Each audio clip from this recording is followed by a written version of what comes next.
soalnya belum dipakai ya. Ini relawan yang hadir, saya lihat dari banyak tempat. Mana yang paling jauh dari sini? Dari mana? Medan. Banten. Rawa Bebek.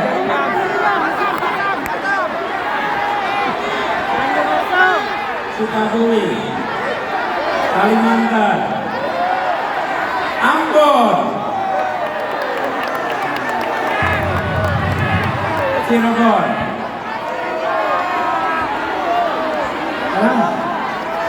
Pekanbaru. Aceh. Papua. Alhamdulillah. Kita berkumpul dari berbagai tempat. Karena itu izinkan kepada semua saya memulai dengan menyampaikan ucapan selamat Idul Fitri mumpung kita masih di bulan Syawal. Minal aidin wal faizin. Taqabbalallahu minna wa minkum. Mohon maaf lahir dan batin. Insyaallah amal ibadah kita di bulan puasa kemarin diterima oleh Allah. Amin. Dan kita berhasil mencapai derajat muttaqin. Dan semoga semangat yang kita dapatkan selama kita menjalankan ibadah di bulan suci Ramadan akan menjadi modal bagi perjuangan kita di bulan-bulan ke depan. Saudara-saudara sekalian, Bapak Ibu yang saya hormati, kita berada di tahun 2023. Bila kita tengok kembali perjalanan bangsa ini, bukan perjalanan yang singkat, yang kecil, tapi perjalanan yang panjang dan besar. Saya ingin dalam kesempatan ini menengok ke depan dengan melihat perkembangan sejak awal bangsa ini terbentuk. Indonesia adalah masyarakat di Nusantara yang pada tahun 1928 lokasinya di Jakarta memutuskan untuk menjadi satu bangsa, memutuskan untuk menjadi satu tanah air dan satu bahasa persatuan. Sebuah keputusan besar untuk menjadi Indonesia di 1928. Itulah satu yang pertama, menjadi satu bangsa dengan satu bahasa persatuan. Lalu kemudian kita berjalan 17 tahun kemudian kita mendapatkan satu yang kedua, yaitu satu negara. Kita merdeka menjadi sebuah negara Republik Indonesia. Ini adalah satu yang kedua. Dan pada saat Republik ini berdiri, para pendiri Republik bukan hanya menyusun cita-cita. Semua rakyat berjuang untuk apa? Menghadirkan yang disebut dengan janji kemerdekaan. Janji kemerdekaan. Itu tahun 1945. Ini satu yang kedua. Satu yang ketiga.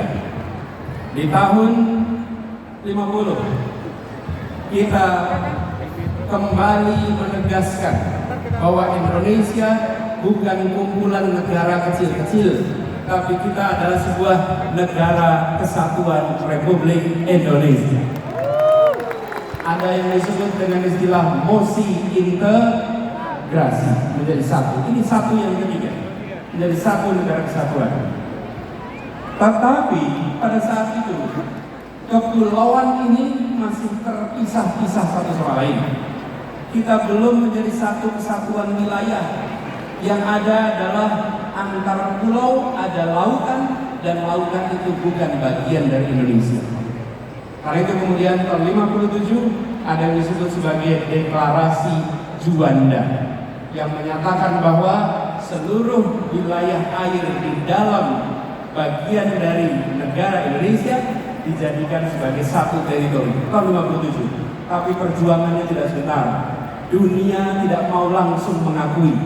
Pada saat itu dunia bersikukuh bahwa Laut Jawa wilayah internasional, Selat Sunda wilayah internasional, Selat Sulawesi wilayah internasional, dan kita anak-anak bangsa berjuang memastikan bahwa ini satu teritori, dan akhirnya di 1982 kita resmi diakui dunia sebagai satu teritori Indonesia. Inilah satu yang keempat, menjadi satu bangsa, menjadi satu negara, satu kesatuan, dan satu wilayah. Satu wilayah. Inilah kondisi kita hari ini. Tetapi hari ini kita juga harus menengok ke depan. Kenyataannya hari ini, ya wilayah kita satu, ya bahasa kita satu, ya negara kita tahu, tetapi kemakmurannya masih berbeda-beda. Karena itu ke depan kita berbicara tentang melaksanakan janji kemerdekaan. Janji kemerdekaan ini ada kalimat terakhir dalam pembukaan Undang-Undang Dasar 45, yaitu menghadirkan keadilan sosial bagi seluruh rakyat Indonesia. Inilah yang kita akan arah ke depan. Satu perekonomian, satu kesemakmuran, bukan kemakmuran tinggi di satu kota dan rendah di wilayah lain, bukan kemakmuran tinggi di satu pulau dan lemah di tempat lain. Kita ingin ketimpangan-ketimpangan seperti ini dibereskan untuk semuanya. Apa itu satu kesemakmuran? Satu kemakmuran, satu kesemakmuran. Izinkan saya cerita pengalaman kami di Jakarta. Bapak sekalian yang tinggal di Jakarta, Jakarta ini terdiri dari berapa kabupaten kota? 6. 5 di daratan, 1 di kepulauan. Saya beri contoh, ada satu pulau yang kalau di peta hanya nampak seperti titik. Di situ disebut sebagai Sang Penjaga Utara. Pulau ini selama sejak kemerdekaan hingga akhir-akhir ini adalah pulau yang jauh di depan dari daratan Jakarta. Lokasi pulaunya lebih dekat ke Sumatera daripada ke dermaga Sunda Kelapa. Lebih dekat ke Sumatera, tapi dia bagian dari Jakarta. Dan di pulau ini puluhan tahun tanpa listrik, puluhan tahun kesulitan air bersih, puluhan tahun hanya sesekali kapal melintas. Namanya Pulau Sebira.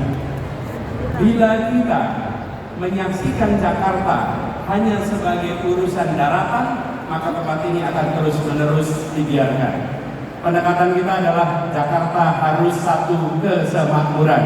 Apa yang terjadi? Dibangun pulau itu, dikirimkan pesan kepada semua 11 pulau yang berada di luar daratan Jakarta. Mereka sekarang ini semua menikmati listrik lengkap, air bersih lengkap, akses kesehatan lengkap, akses pendidikan lengkap. Ini adalah komitmen kita bahwa berada dalam sebuah wilayah yang sama, teritori yang sama, kita harus bisa satu kesemakmuran. Dan ketika ini diterapkan, prinsip kita adalah gini. Lokasi pulau itu memang jauh dari Monas, tapi dia adalah bagian dari Jakarta. Anda semua yang hadir di sini, yang dari Aceh, hitungan kilometernya dari Jakarta memang jauh, tapi Anda 0 kilometer dari Ibu Pertiwi. Dari Papua, hitungan kilometer dari Monas memang panjang, tapi Anda 0 kilometer dari Ibu Pertiwi. Dari manapun Anda berada di tempat ini, hitungan kilometernya panjang, tapi sesungguhnya Anda 0 kilometer dari Ibu Pertiwi. Inilah yang harus dikembalikan. Inilah yang harus menjadi pegangan kita, bahwa Republik ini tidak didirikan dengan perhitungan ongkos, untung dan rugi, Republik ini didirikan dengan janji untuk seluruh tumpah darah Indonesia. Jadi kita berbicara tentang Indonesia ke depan, berbicara tentang Indonesia yang satu kesemakmuran, bukan Indonesia yang terpisahkan karena jejak kesejahteraan yang berbeda-beda. Prinsip yang kita dorong adalah pertumbuhan yang berkualitas, bukan semata-mata pertumbuhan yang angkanya tinggi. Pertumbuhan yang angkanya tinggi tapi tidak berkualitas tidak dirasakan oleh rakyat kebanyakan. Apa itu pertumbuhan yang berkualitas? Pertumbuhan yang berkualitas adalah pertumbuhan ekonomi yang tumbuhnya dirasakan oleh semua, yang pemerataan beriring bersama dengan pertumbuhan. Ada pertumbuhan yang begitu tinggi, tetapi rakyatnya tidak merasakan. Kenapa? Karena hanya ada 1-2 sektor yang tumbuh utama, yang lain hanya menonton dan rumahnya masing-masing. Inilah yang kita ingin jangkau semuanya.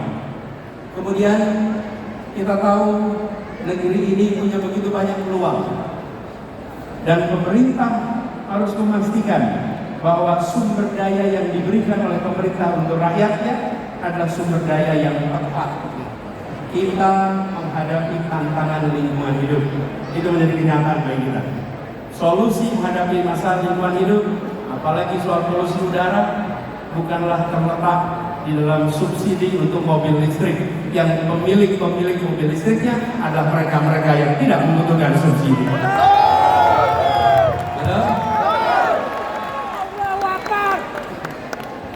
Kalau kita hitung, apalagi ini contoh, ketika sampai pada mobil listrik, emisi karbon mobil listrik per kapita per kilometer sesungguhnya lebih tinggi daripada emisi karbon bis berbahan bakar minyak.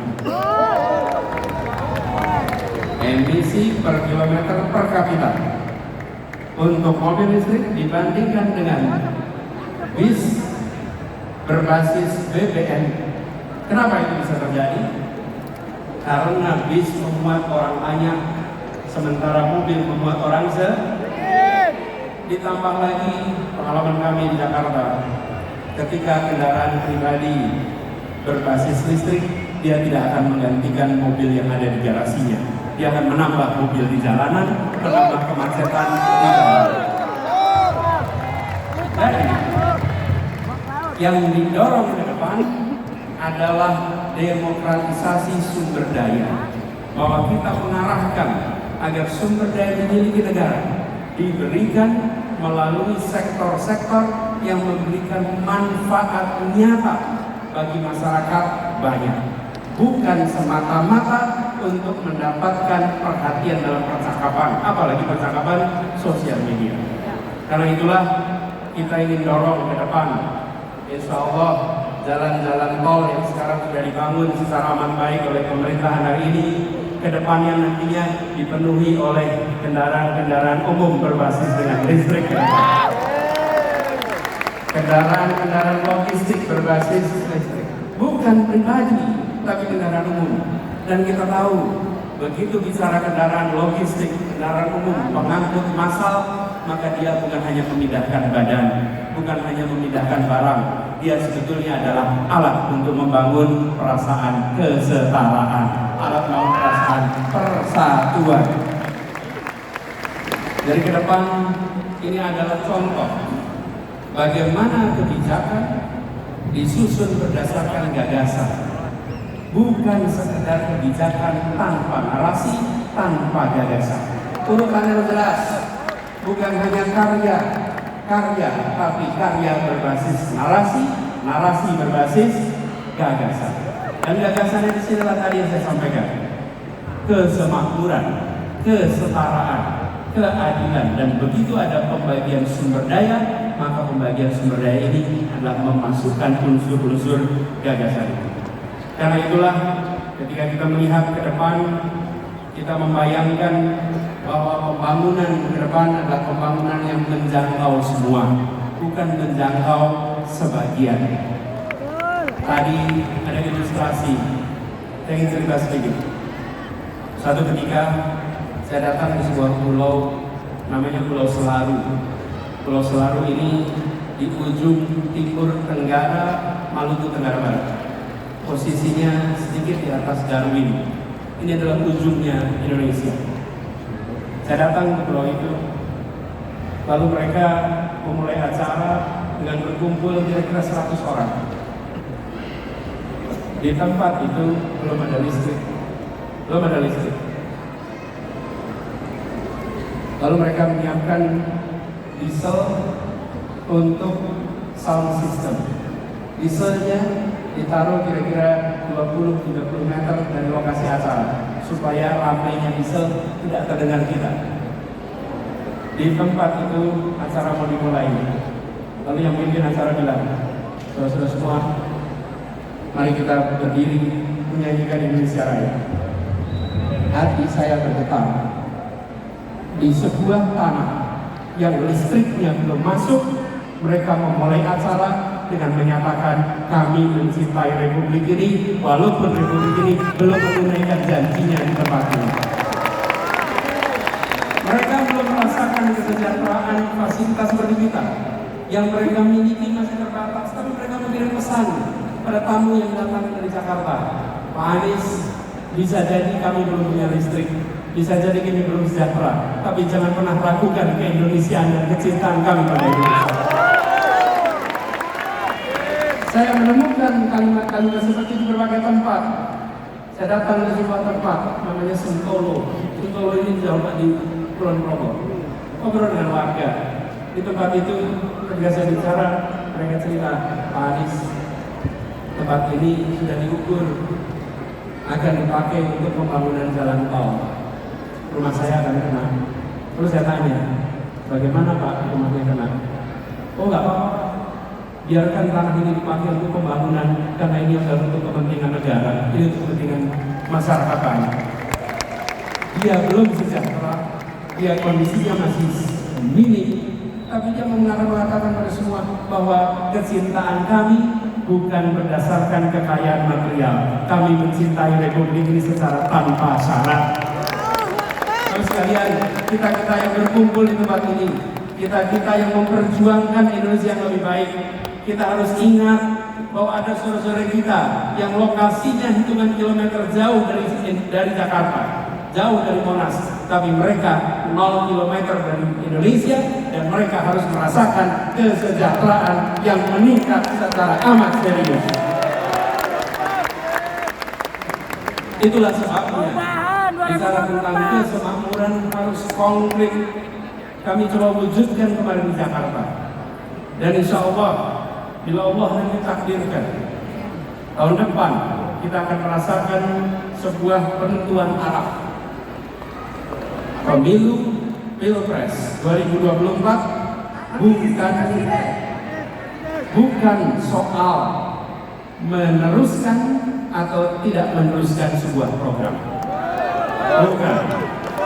Pemilu 2024, pemilu 2019, pemilu 2014 dan pemilu-pemilu lainnya adalah sebuah kesempatan untuk menengok kembali arah perjalanan bangsa. Republik ini didirikan dengan cita-cita, dengan janji menghadirkan keadilan bagi semua. Kita ingat, merdeka bukan hanya untuk menggulung kolonialisme, merdeka adalah untuk menggelar keadilan bagi semuanya. Merdeka menggelar kesejahteraan bagi semuanya. Dalam perjalanan ini, setiap 5 tahun sekali kita berhenti menengok kembali ke titik asal. Apakah kita masih berada di dalam rute yang benar untuk meraih cita-cita ini? Seperti kalau kita melakukan pengembaraan pecinta alam berjalan memasuki medan alam terbuka, mereka bawa kompas, tentukan tujuannya, titik awalnya di sini. Setiap 1 jam sekali, setiap 5 km sekali mereka berhenti mengecek apakah kita masih berada di dalam rute yang tepat. Indonesia setiap 5 tahun sekali mengecek apakah sebabnya yang kita hendak lakukan adalah luruskan jalan, hadirkan keadilan.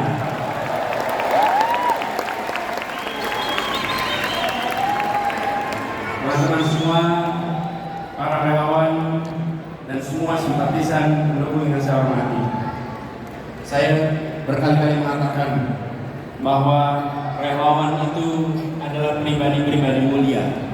Relawan tidak dibayar bukan karena tak bernilai, tapi karena tak ternilai harganya. Perjuangan ke depan kita ingin meluruskan jalan, dan meluruskan jalan ini kita berhadapan dengan sebuah kompetisi gagasan, kompetisi rencana, kompetisi rekam jejak.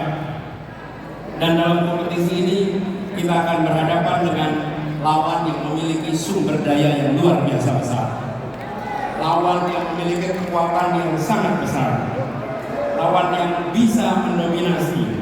Tapi kita yakin niat baik bersama orang baik, tujuan baik, insya Allah membukakan pintu-pintu keberhasilan.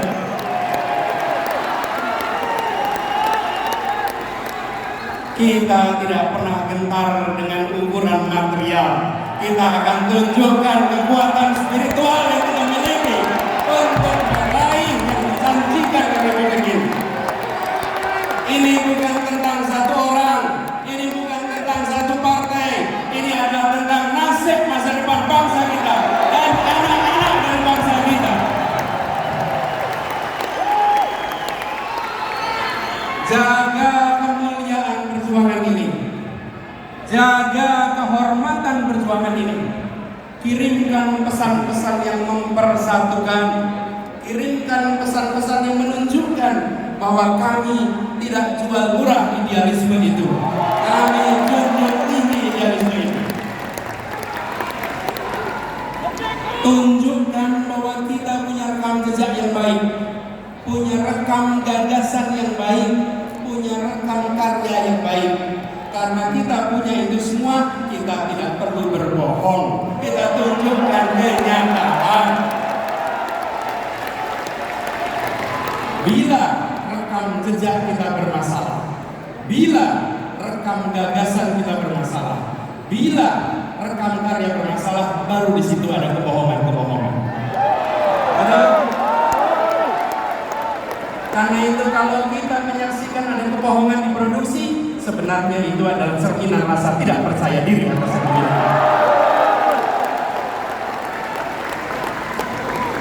Jadi kita tidak perlu memproduksi kebohongan, tidak perlu memproduksi itu semua. Tunjukkan kenyataan dan biarkan kenyataan memenangkan pertarungan gagasan, memenangkan pertarungan rekam jejak, memenangkan pertarungan karya.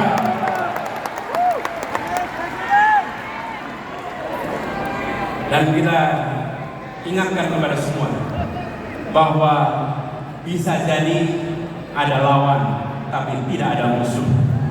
Kita tunjukkan kepada semua bahwa kita saudara sebangsa. Ya, kita berlawanan gagasan, ya kita berlawanan rekam jejak, tapi kita bukan musuh. Musuh saling menghabisi, lawan saling menguatkan. Lawan debat adalah teman berpikir. Lawan badminton adalah teman olahraga. Lawan voli adalah teman olahraga. Lawan di dalam proses pilpres, lawan di dalam pemilu, mereka adalah teman dalam demokrasi. Dan kita kirimkan pesan kepada semua, ini demokrasi modern. Ini bukan pengaturan negara dengan cara-cara yang non-modern.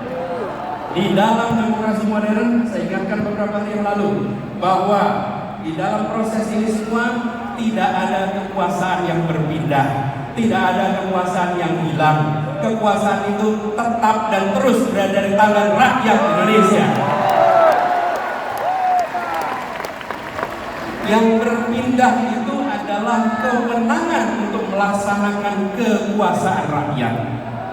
Dan tiap 5 tahun sekali rakyat yang memegang kekuasaan menitipkan kewenangan itu secara bergantian. Inilah negara modern. inilah negara demokrasi modern. Karena itu, bila ada yang berpandangan khawatir kehilangan kekuasaan, maka sesungguhnya dia tidak paham prinsip-prinsip dasar demokrasi. Karena kekuasaan itu tidak hilang, kekuasaan itu tidak berpindah. Kekuasaannya ada pada saudara-saudara semua rakyat Indonesia. Kami mengajukan diri, kami mengajukan dengan menyatakan, ini gagasan kami, ini rekam jejak kami, ini karya kami, dan biarkan rakyat tanpa dipengaruhi, tanpa ada tangan negara yang terlibat, negara netral, negara mengambil sikap di atas semuanya, dan percayakan rakyat bahwa rakyat akan menitipkan kemenangan itu pada mereka-mereka yang memiliki rekam jejak yang benar, rekam karya yang benar, dan rekam gagasan yang baik. Kalau negara sampai intervensi, namanya negara sedang melecehkan rakyat Indonesia. Rakyat Indonesia sudah matang, rakyat Indonesia sudah mampu untuk menentukan kepada siapa kewenangan itu dititipkan, tidak perlu ada intervensi-intervensi. Dan pada seluruh rakyat Indonesia, mari kita jaga kekuasaan itu ada pada rakyat, bukan pada yang lain. Jangan jual kekuasaan itu, jagalah kekuasaan itu sampai nanti di TPS dan sampai nanti penghitungan. Bahwa ini bukan sekedar statistik hitungan, ini adalah hak saya untuk menentukan masa depan perjalanan bangsa ini. Ini memberikan pesan kepada semua bahwa Indonesia adalah negara demokrasi modern yang dunia boleh menengok, dan kita kirimkan pesan pada semua. Negeri-negeri di luar sana menengok pada kita dengan rasa kagum. Kenapa mereka kagum? Mereka melihat sebuah bangsa yang bahasanya ratusan, yang suku bangsanya ratusan, tapi memiliki kemampuan untuk berbicara dengan bahasa satu, bahasa persatuan, bahasa Indonesia. Lalu ketika mereka berdemokrasi, kita tunjukkan demokrasi dengan sikap yang matang, menunjukkan kematangan luar biasa. Mari kita sama-sama song-song kesempatan perubahan ini dengan membawa gagasan, membawa rekam jejak, sekaligus membuktikan kita semua di sini, pada diri kita, pada anak-anak dari anak-anak kita, bahwa di tahun 2024 ketika Republik ini akan menentukan arah barunya, saya tidak menjadi penonton di rumah yang tak bertanggung jawab. Saya turun tangan langsung ikut menentukan arah perjuangan Republik. Biarkan itu menjadi catatan bagi kita semua. Anda semua, kita semua bisa bercerita kepada diri kita, kepada anak-anak dan anak-anak kita, bahwa saya bukan menjadi warga negara yang menonton. Di tahun 2024 saya menentukan arah baru untuk Republik ini. Insya Allah niat baik ini, ikhtiar ini yang dikerjakan bersama dengan orang-orang baik, insya Allah Allah akan bukakan pintu-pintu menuju keberhasilannya. Insya Allah tahun 2024, insya Allah tahun 2024, Anies Presiden, Anies Presiden, Anies Presiden, Anies Presiden, Anies Presiden, Anies Presiden, Anies Presiden. Insya Allah tahun 2024 kemenangan akan kita raih bersama. Terima kasih, dan kepada semuanya yang datang dari berbagai wilayah, datang ke Jakarta, datang ke tempat ini, titip salam untuk keluarga, titip salam untuk saudara-saudara semua. Sampaikan kepada semua, saya pulang kembali dari pertemuan dan saya bekerja untuk perubahan bagi Indonesia yang lebih baik. Assalamualaikum warahmatullahi wabarakatuh.